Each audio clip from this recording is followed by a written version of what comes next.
I brought the weed. Well, hello, boys and girls. Hi. What a wonderful day it is today in our money-based economy. Yeah, it's Wednesday, dude. Well, sit back and relax and get ready for the guy who's about to ruin everything. It's kind I'm of a puzzled. douche. Are you really seriously suggesting that Jesus Christ was a mushroom? Wait, That's why. Jesus was a mushroom Roberts. Yes. You are dealing with a secret cult, a secret society. Welcome to Waning Interest. And all can now tell that almost everything sucks.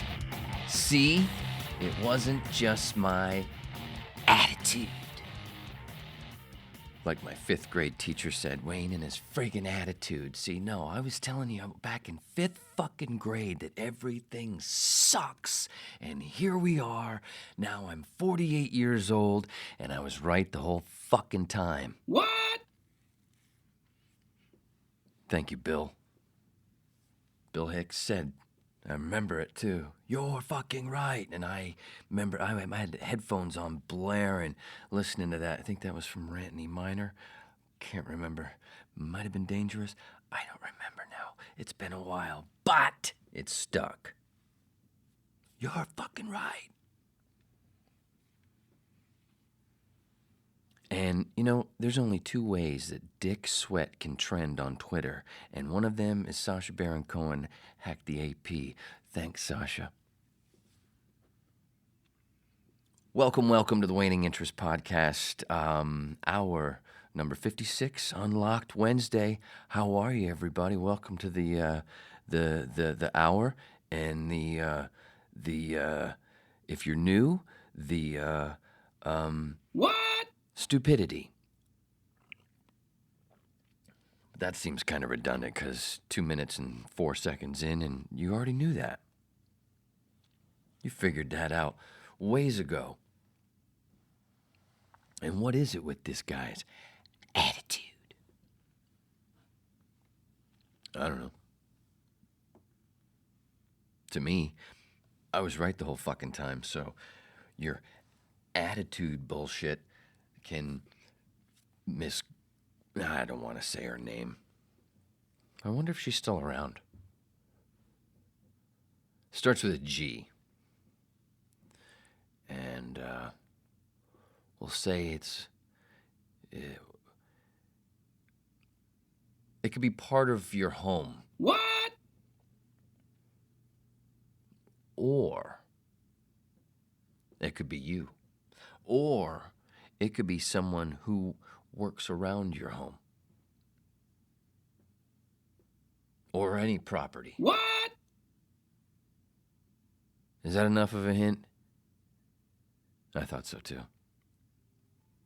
Because when it gets right down to it, nobody really fucking cares, right? Right. See? What?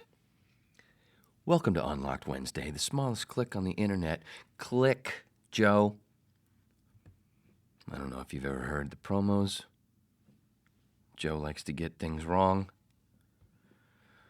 I suspect he did that on purpose.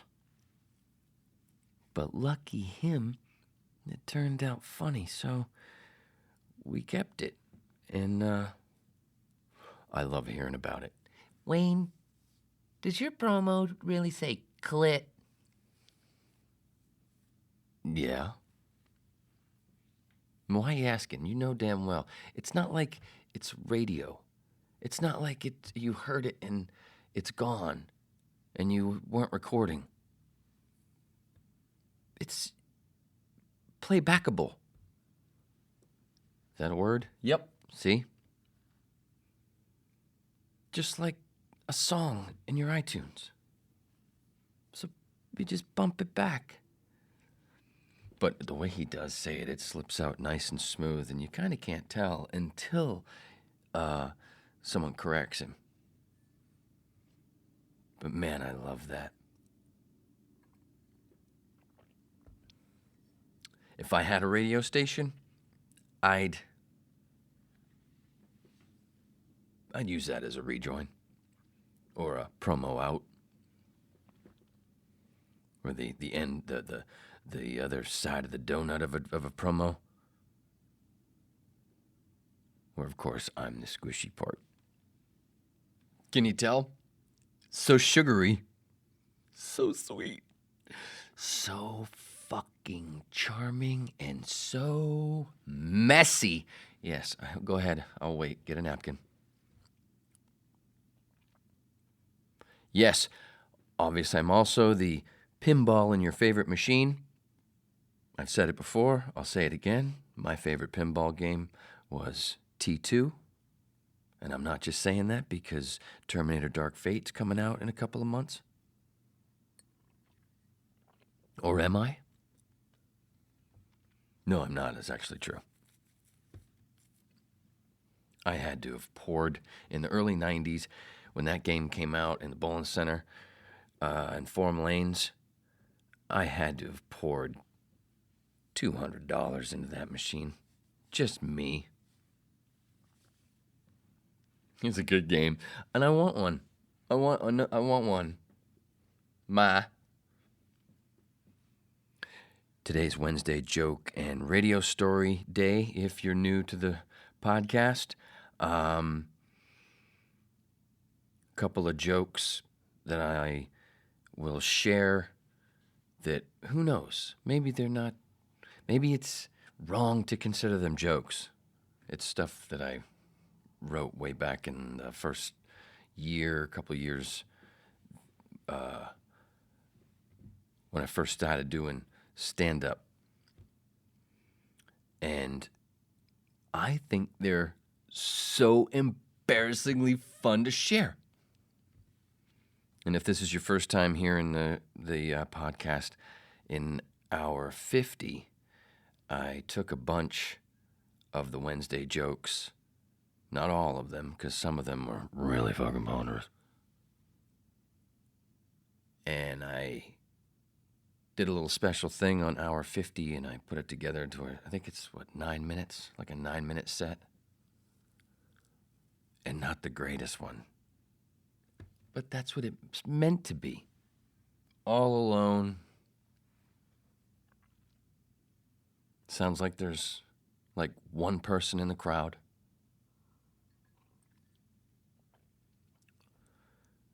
Go check it out. It's fun. So that's coming up in the second half hour of the hour. Wednesday jokes and the radio story day. That was Joe Cruz you heard on the open way back 7 minutes and 52 seconds ago. And who I just spoke of on the front and back of the promos.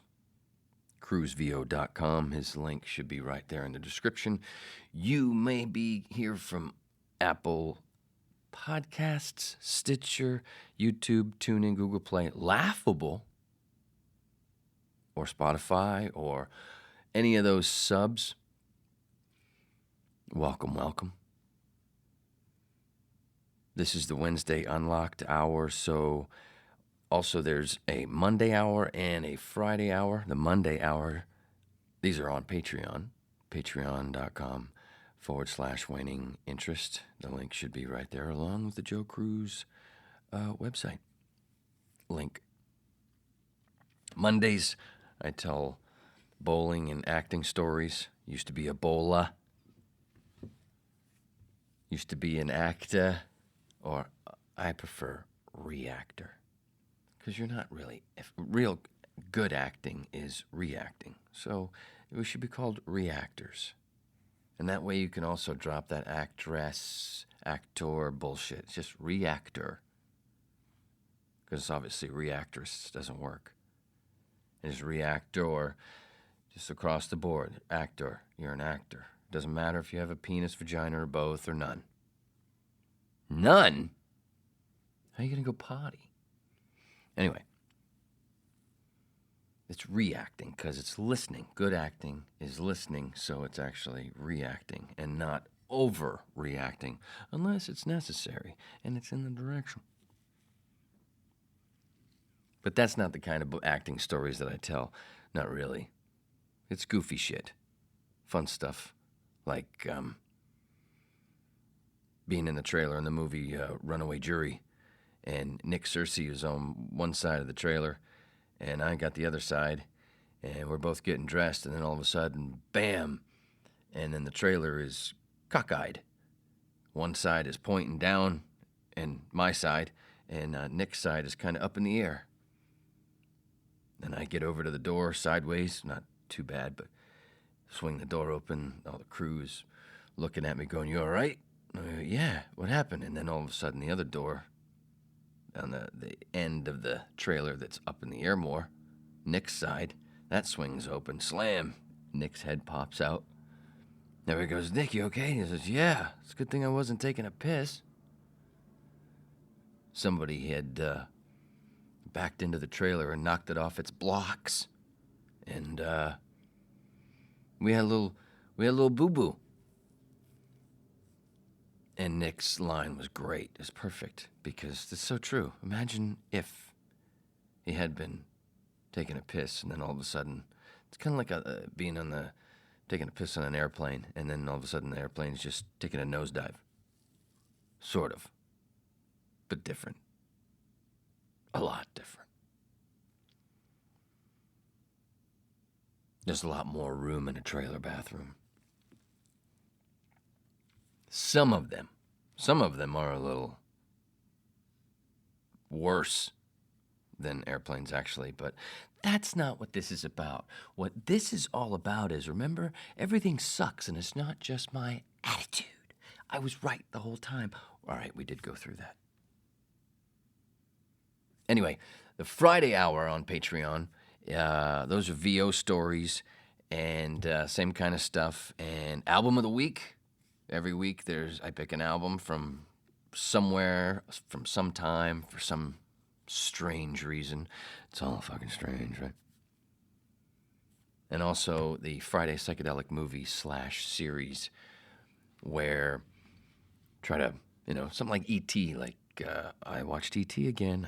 There's actually a little thing on the YouTube page, a little minute, 15 seconds of the open of E.T., where you can see the mushrooms and the rabbit and the connection with the heart and the whole thing with it being psychedelic and people looking at me going, E.T.'s not a psychedelic movie, Wayne. I go, yeah, it is, and I can prove it all these ways, and you can see him right here, boom.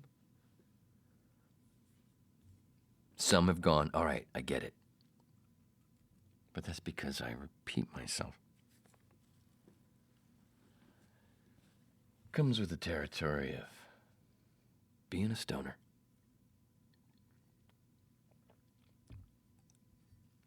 Who drinks coffee. It's the best speedball to me. It's just right. Not too strong, not too weak. It's just right in the fucking middle, right up the crack of the ass. Anyway, Patreon. As little as $2 a month, $24 a year. You can be part of the Waning Interest Podcast Pack, part of the Whips. What a crew. Got a super, super crew. It's like I'm putting it's like I'm Kirk, and I'm putting together the crew. I don't think I'll ever have a Spock or Bones or a Scotty. No offense to the Whips. Unless, of course, no, they're all dead.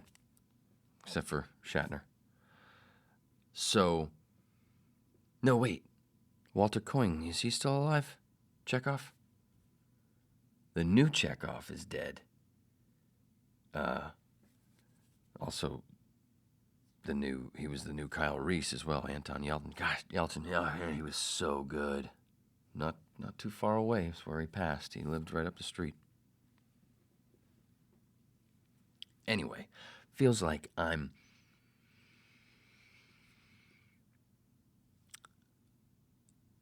putting together all the people that are working on the new Enterprise.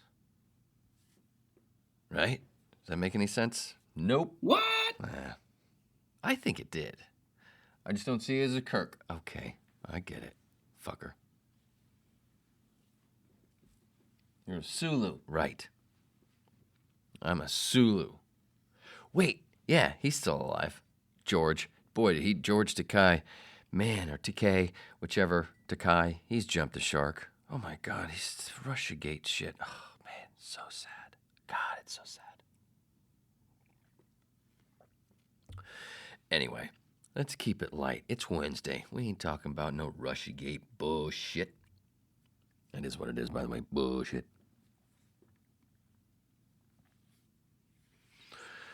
So, Twitter, Instagram, Wayne Roberts 811. Email waninginterestpodcast@gmail.com. And then you've got all the lovely hashtags. Oh, I put out a new promo today, a little video promo. It's the first time I've only been on Instagram for 2 months, 3 months? Not really done much with it. Today's video promo, the high promo, as I call it, because that's the screen grab you see before you hit play, or before it plays. It's also called the Kate Beckinsale promo. It's my first post to go over 100 views. Yay! 100 views. Fuck yeah, that's a badass milestone, huh? Hey man, first is a first. And yes, it's a little sore between my legs. And you know what's going to be great is imagine if Kate, because I tagged her in that post, in that commercial, as I called it. There's promos, and then there's these 2 video commercials that I've done in the last couple days. That's just what I called them, but because they're video, just to differentiate them between that and the normal promos you see that are right along with this podcast.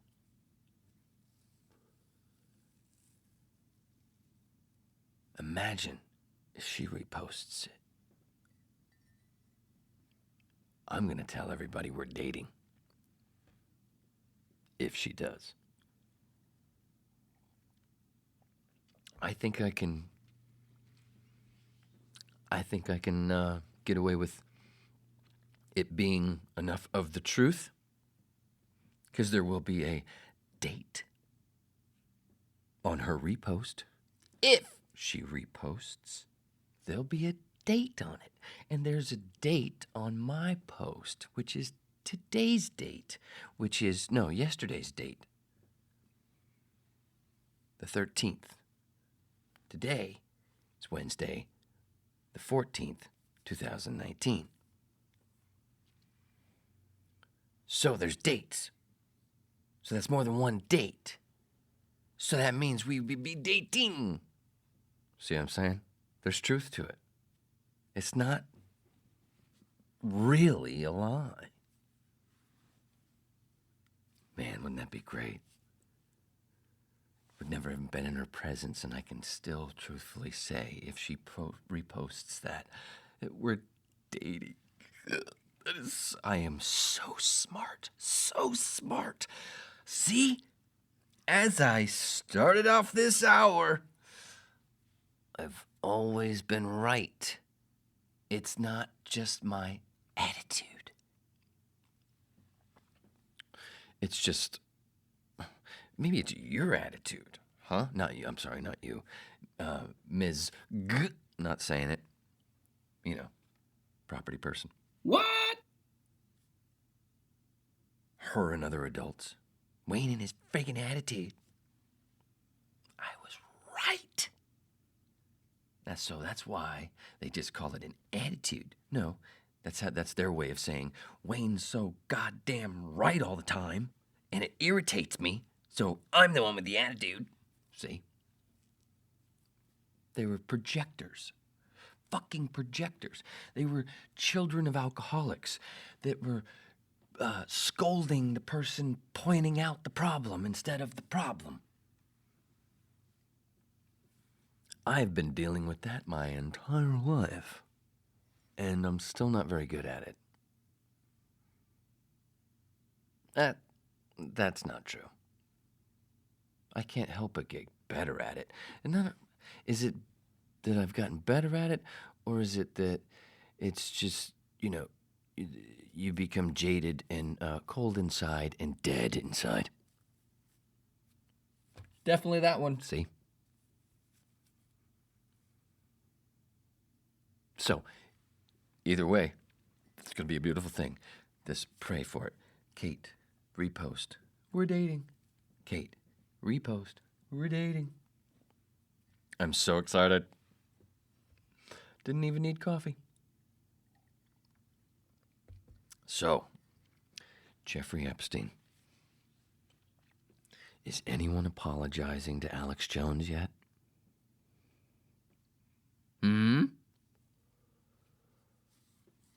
Can't help but feel bad for Alex right now. Right? How many times has he said these very things?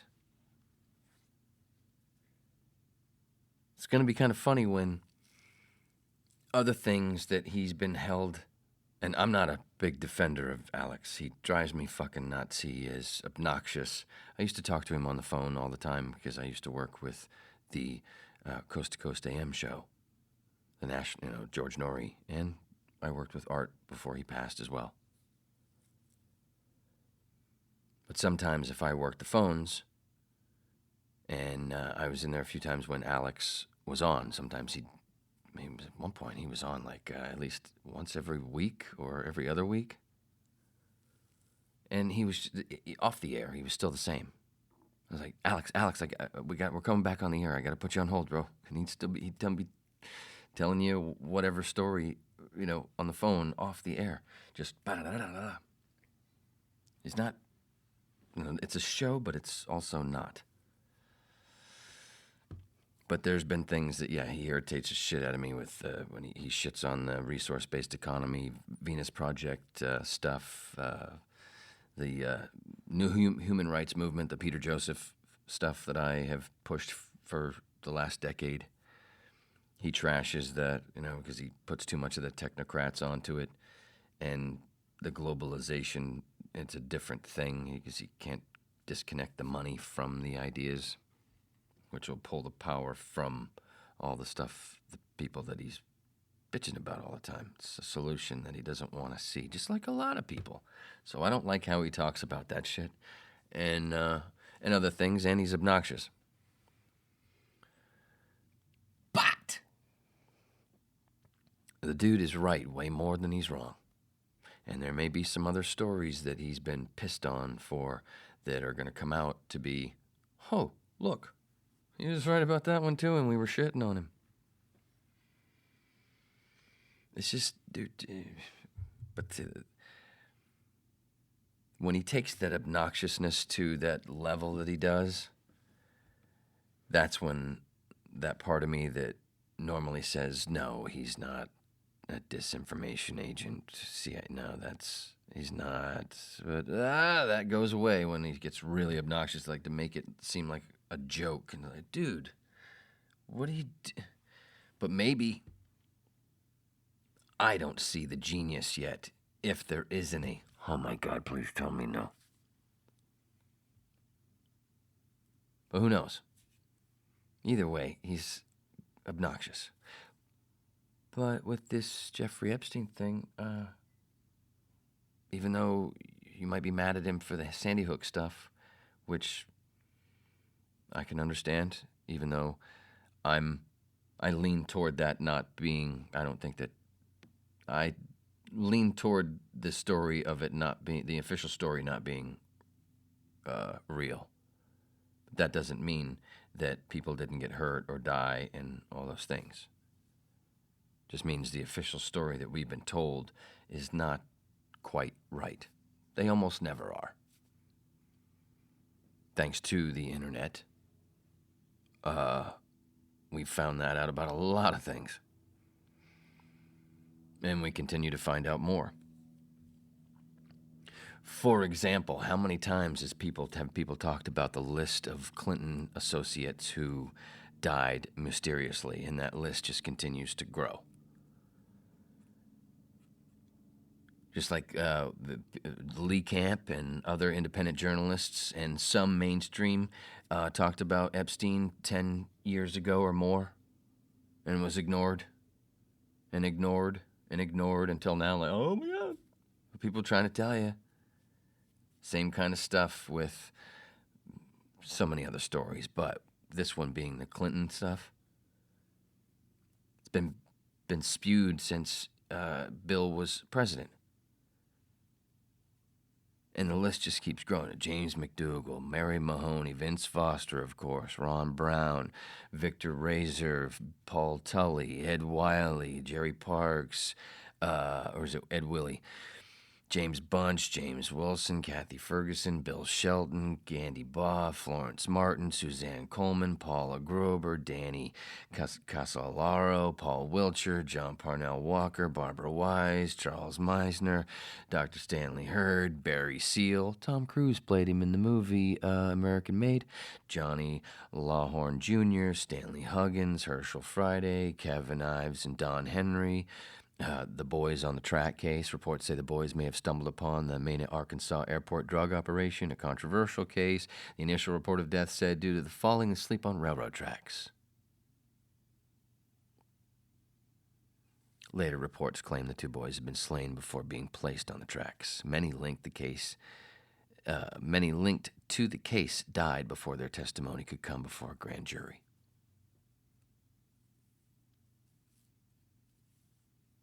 1994, Herschel Friday, attorney and Clinton fundraiser, died March 1st, 94, when his plane exploded. Now, the Kevin Ives and Don Henry, the boys on the track case, these people had information on the Ives-Henry case. Keith Coney died when his motorcycle slammed in the back of a truck in 88.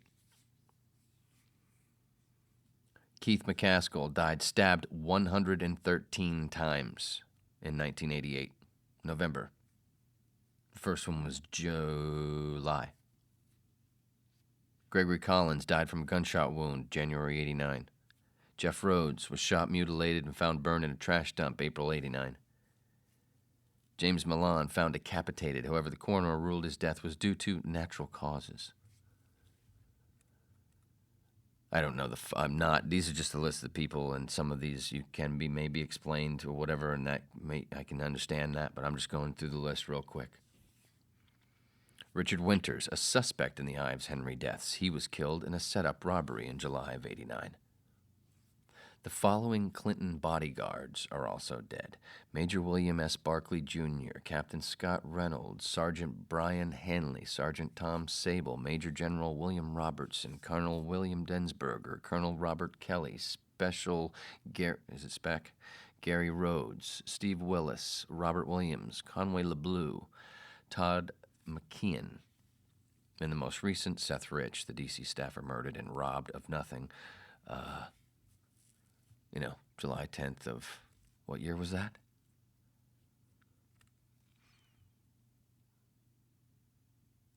Barry Seal. Let's go back to Barry. Where'd it go? How did I pass it as I was going through? As I was scrolling right there. Drug-running TWA pilot out of Mena, Arkansas. Death was no accident. Just a lot of stuff, and a lot of people are going through this list right now. I know, and I try to keep these podcasts mostly evergreen, meaning timeless, not doing, try not to talk too much about current events. But that's a big one. And I had to say that, I believe Alex Jones is owed an apology. 2016 with Seth Rich. And like I said, I'm not a huge Alex fan. I'm not defending everything that Alex has said or done at all. But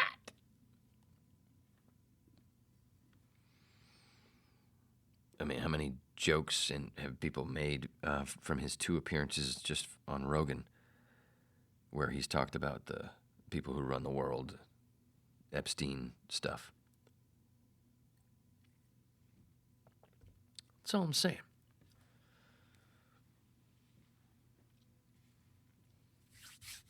Are you thinking?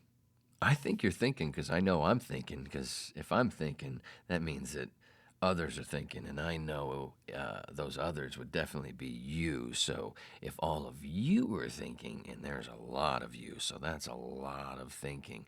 And if you're thinking what I'm thinking, I think we're all thinking the same thing. You think? I think. See? It is 30 minutes and 25 seconds past the hour. Ah, shit. Take two. It's 30 minutes and 30 seconds past the hour. It is time for the Wednesday joke. It is the Wednesday joke time here on the Waning Interest podcast that has a different open or song every week until I decide to go, hey, let's just stick with this one. Huh? What? Exactly. All right, like I said, here we go. Old stuff. What do I got? I pulled up 3. Because I found a new, draft. Some of the stuff that I had gone through before was stuff that I had written in my emails. I do all my stuff in email. And that was stuff that I had sent myself that I had in my stand-up folder. But then I found in my draft folder, there's some stuff I never actually sent. So I went, some new stuff. Here we go. So I just skimmed through it. So it's not like I know this stuff really well. It's not like I was, I'm about here to record a special. I'm never going to do a special. I don't have any need to do a special. An album? Doing it right now.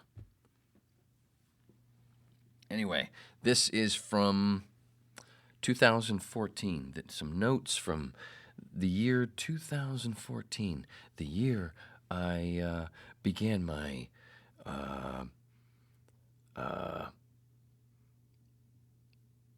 jack of a new trade.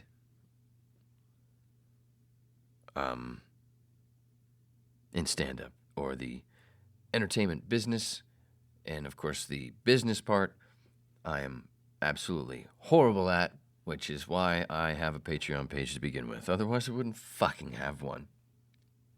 So it's all about the show for me. And hopefully that's going to start at some point. The Wednesday jokes from 2014. My girlfriend and I were in the middle of an argument the other day, and she screamed, "I fucking hate you." I said, "Thank Jesus we finally agree on something." But I'm the president and CEO of the club, bitch. I smoke just to piss people off. I'm addicted to making people roll their eyes and scoffing. My daughter said to me, "Dad, if you keep smoking, your lungs are going to turn black." I said, "Sweetie, it's perfectly fine. I'm just trying to color coordinate my lungs with my little black heart." Then elaborate with a dark, bloody bedtime story. You thought that was going to get racist, didn't you?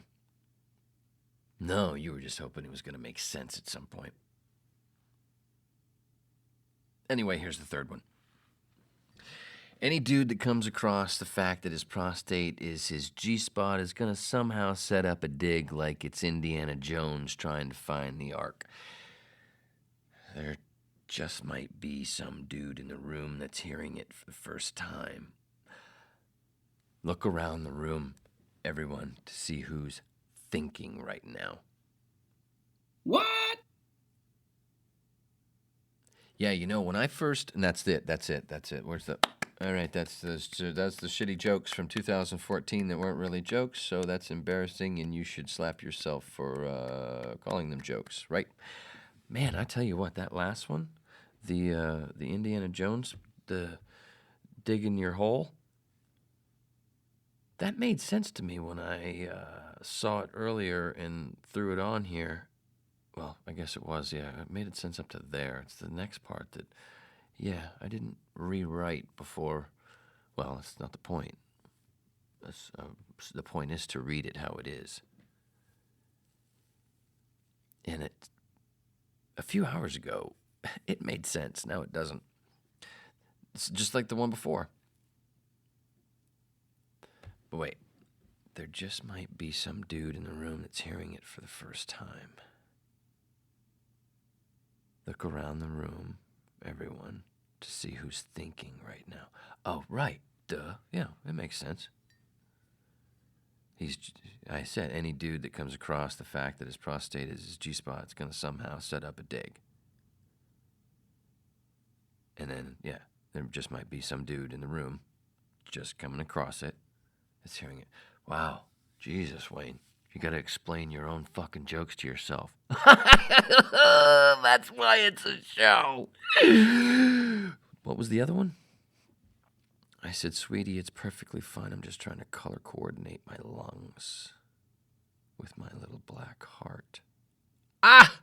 Yes, that's right. Then elaborate with a dark, bloody bedtime story. That's genius. How did I not keep using that? But yes, it did seem like it might be going racist. You know, that's what I guess that's what I was trying to say to somebody. That's what I was trying to set you up with, thinking that it was going to be a black person joke when I say your lungs are going to turn black. Because it's obvious, of course, the smoking part. So somehow, oh, well, that's going to be the first thing that pops into your head. But no, I make it shittier. And then try to tag it with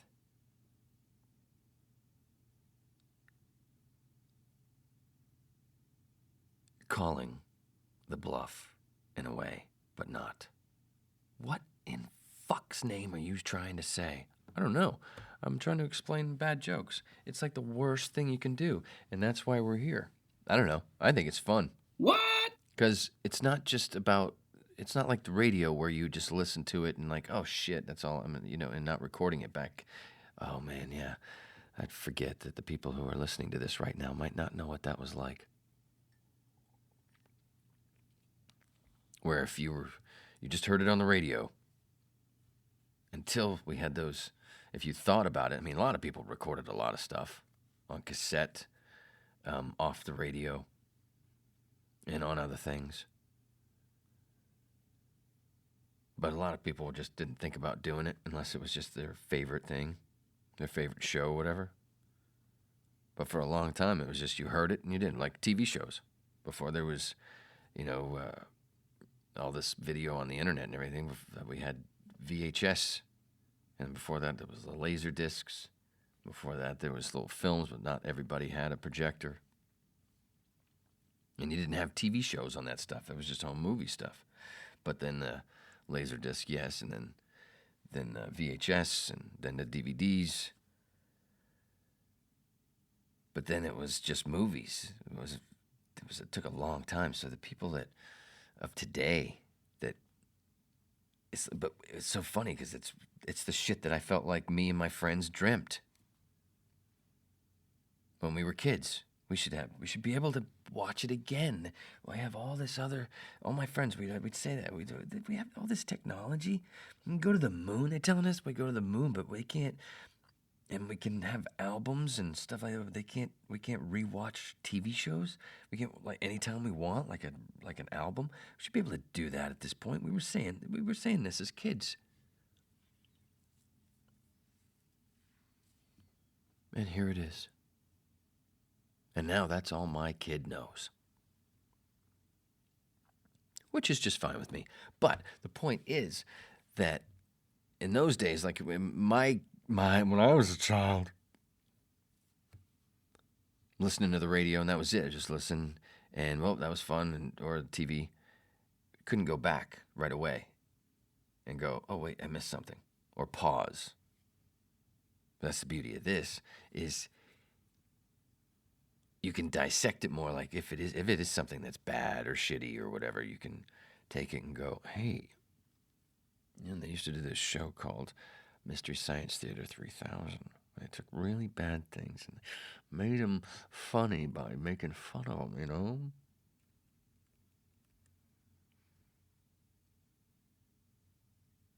And that's where me and Kenny, I'm telling 2 fucking radio stories today, by the way, and this is the first one. At one point at WIOD in 95 or 96, I think it was 95, I've talked about this show before, where the program director gave us this show, like the amateur hour, normally on a music station where a listener could have that hour where they get to do the talking, but the DJ would still do everything else, but you were on the air as a DJ for an hour, amateur hour. It was usually music, but we started doing it as a talk show. You could, or an hour, just like this. You could have it. You had 1 hour, and it was called Neil Won't Like It. That's what the program director called it. And he gave me the job of producing it and getting the people that submitted tapes and wanted to do it and scheduling them and producing it and getting them whatever they needed. That was my job. And I didn't get any extra money for it, now that I remember. I never did. But whatever. But that was my, one of the shows that I was the boss. Actually, it was the only one. Unless I was running tape or something else. Otherwise, I was just filling in for somebody else if I was running one of the live shows. Well, except for sports, Bo Camper and Mandich on the weekends. But anyway, a bunch of people, of course, in the building, employees, wanted to do an hour here and there. One of the guys' name was Kenny. He was the assistant production director. Did a lot of dubbing and did a lot of tags, you know. Oh, listen to Fox, the local TV station on the end of, you know, national TV spots. Really cool guy. He was about my age. Real artsy, real, a lot of cool ideas. I read a script that he wrote once about the crazies, about a bunch of people from a mental institution. He showed it to me because I told him where I grew up, next to, you know, one of the mental institutions that Stephen King's mom worked at, Pineland. So we got along real well, and he was like, "Dude, I want to do the hour if I can do one of them." I go, "Of course. When do you want? We schedule it." He goes, "This is what I want to do, though. I'm going to do some pre-recorded stuff." And one of the things he wanted to do was, couldn't do it now, but this is what I'm talking about before, the Mystery Science Theater 3000. He had this idea of, we used to run Dr. Laura on the overnight. We'd record it during the day and play it back in the overnight. And he wanted to do this Mystery Science Theater 3000 version on the radio called the Board Ops. Not B, instead of, you know, it's 2 meanings, but spelled board as in B-O-R-E-D operators. But they are also B-O-A-R-D operators, board operators who are board operators. Board operators. Me and him making jokes while listening to Dr. Laura in the control room while it's running on the air and doing our own little, oh, here's where she's going to do this. Oh, this is where she gets, oh, she's going to jump this girl's shit. Oh, she's going to yell at her. She's going to yell at her. Doing this whole thing. And it was really funny. And that was one segment. And we pre-recorded that, and it was very funny. And then he did a segment as a character, and he took calls. And the character's name was Jeff Guy. But see, the thing about Jeff Guy was he was deaf.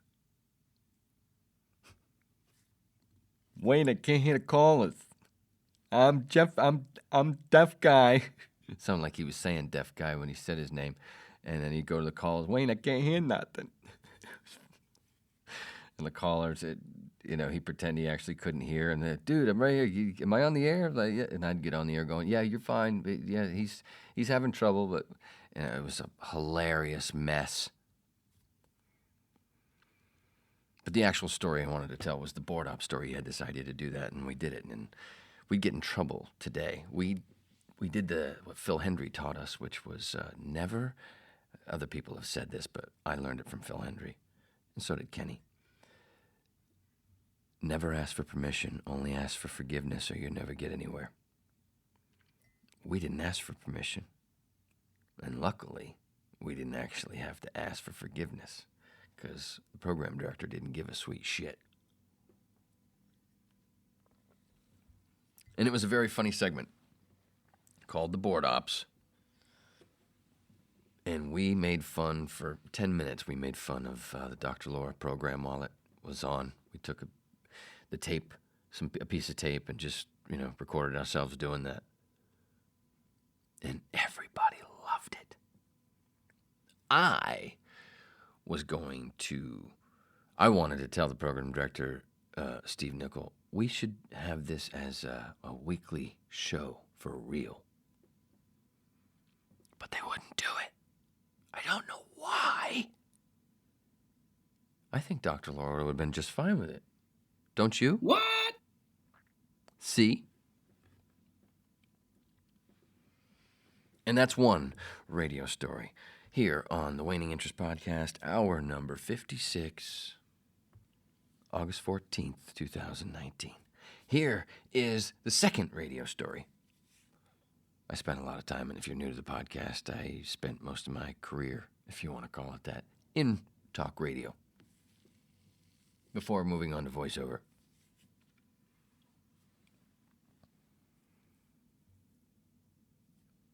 Well, in the time that I mentioned earlier, working with Coast to Coast AM, when I would talk to Alex Jones, I was a floating engineer, producer for people that would rent out the studios for certain things. Well, in 2007, my boss asked me if I could work this one day with this certain celebrity because they were doing this 2007, so we were still using ISDN. They're still using it, but not as much, which is a phone line that makes you sound like you're in the same room. Very expensive. Not a lot of people had it in their homes. But Sirius XM hadn't merged yet. This was just XM, and it was a comedy. One of the comedy shows on XM wanted to do an interview, but they didn't want it to be on the phone with a certain celebrity who was pimping a new album of his, a new special. And my boss asked me if I could do this and what day it was and the hours. I'm like, sure, absolutely. So I get there. I don't know who the host is on the other end in D.C. at XM who is going to be interviewing this celebrity that I will reveal soon. Hint, we have the same birthday. Hint, we both grew up in the Northeast. Hint, his initials are J.R.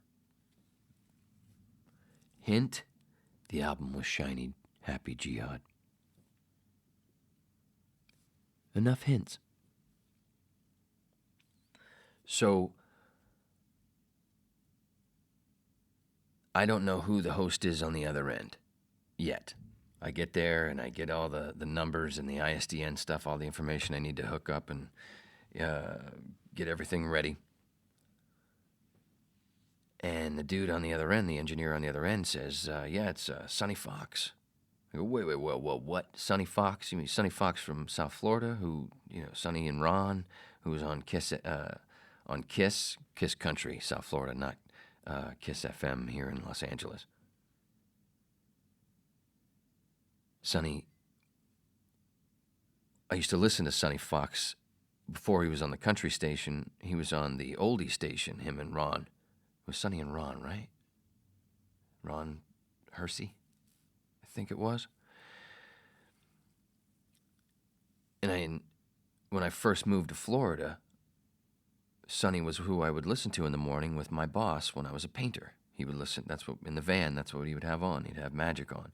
And then, the first time I heard WIOD, in a rejoin out of a commercial break, I heard this drop where it said, "Hi, this is Sonny Foxx. I listen to Neil Rogers because I can hear the word asshole."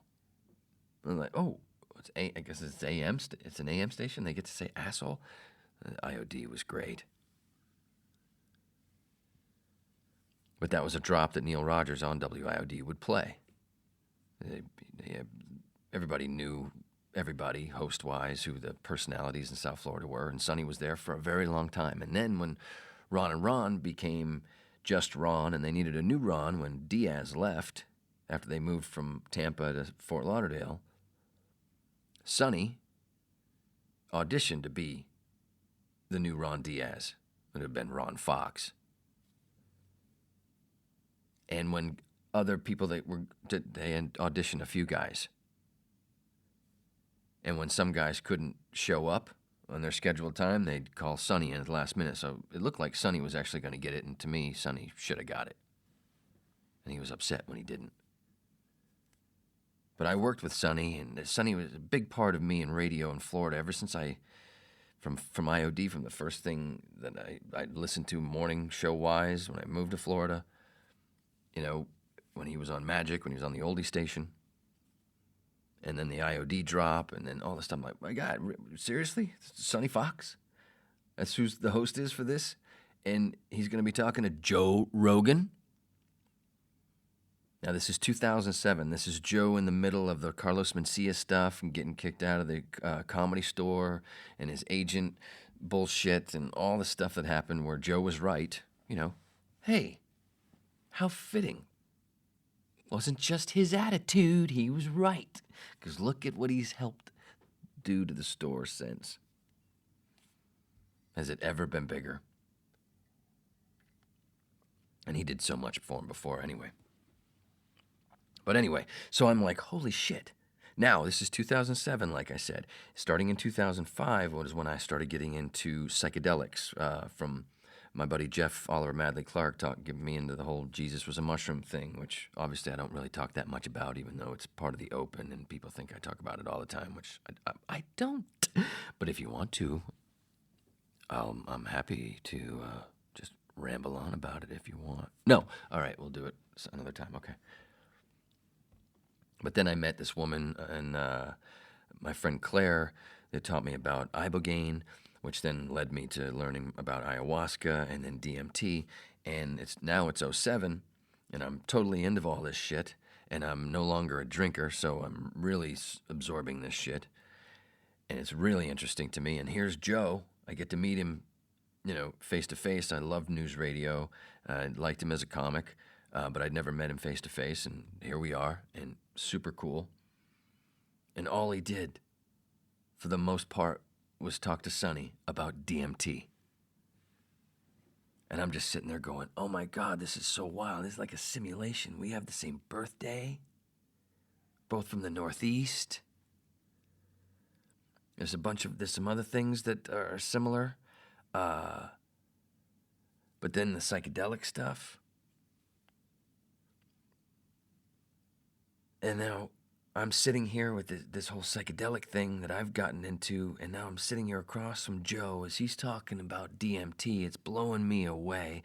And he's talking to a host that I used to work with that was right there at the beginning of my radio life to begin with, Sonny Foxx.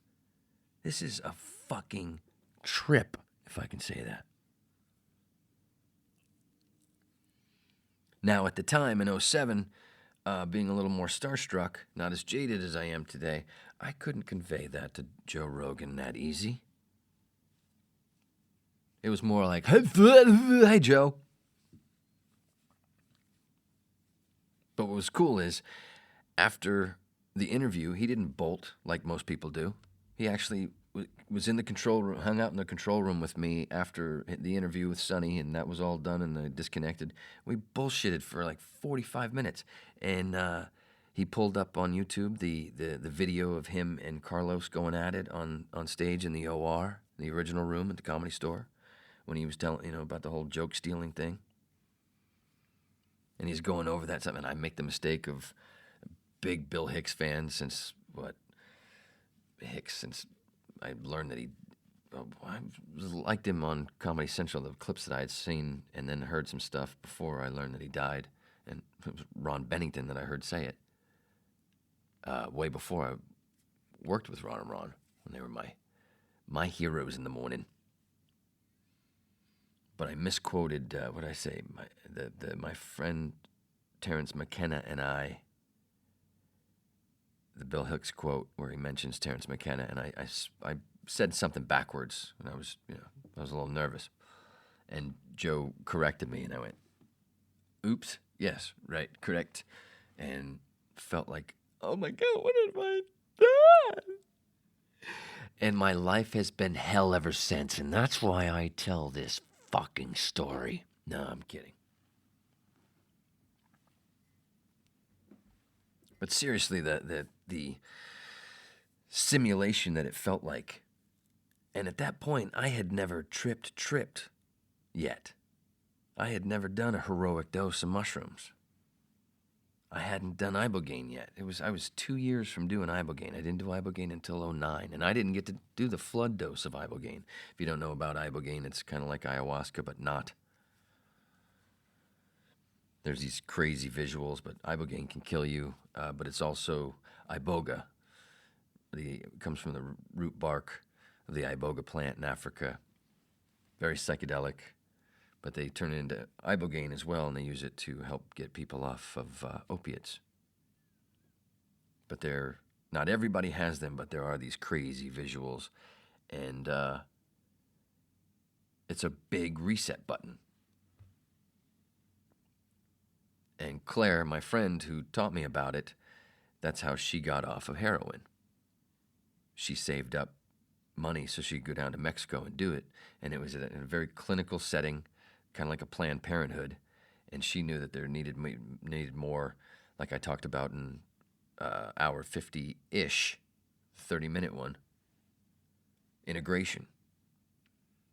There's an integration thing that you need with this psychedelic trip. It's not just, it shouldn't just come down and boom, you have this powerful thing and now you're no longer going to do heroin anymore or whatever, Oxycontin or whatever opiate or maybe cigarettes or alcohol, whatever you're there to do Ibogaine for to get rid of something else and have a spiritual experience, an unbelievable one, and a big reset.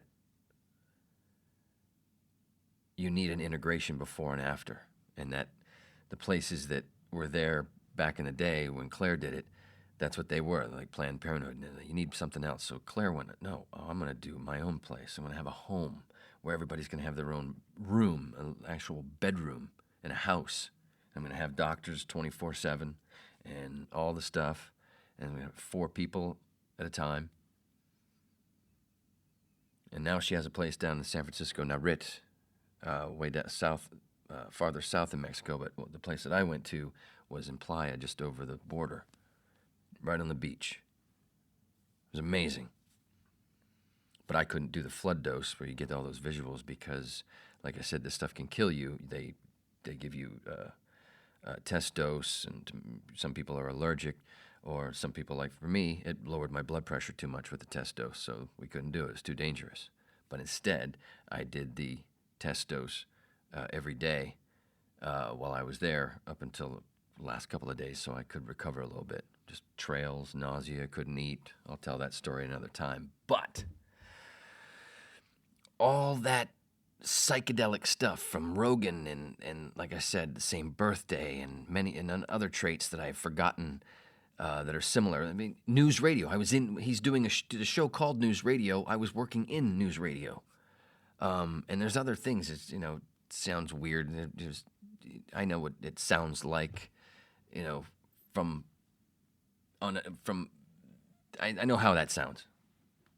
Well, there's coincidences, blah, blah. I get it, but also we all know as time keeps going further, and we all get older, everybody spits out. Wait, is this a fucking simulation? The deja vus get weirder and a little bit longer and more frequent. Especially if you're tripping. Which reminds me, it's time.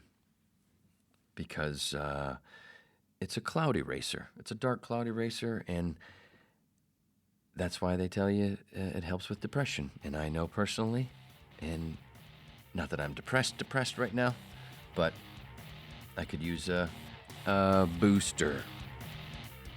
Watch Redacted tonight. And the Jimmy Dore Show, Kim Iverson, Con Kolinsky, Abby Martin. Look for yourself. I'm just here to be a fun babbling lecturer. Remember, all Neo AK1. Sorry we ran long. Had to bump comedian Ali Makovsky. Thanks, Gary. Daddy loves you.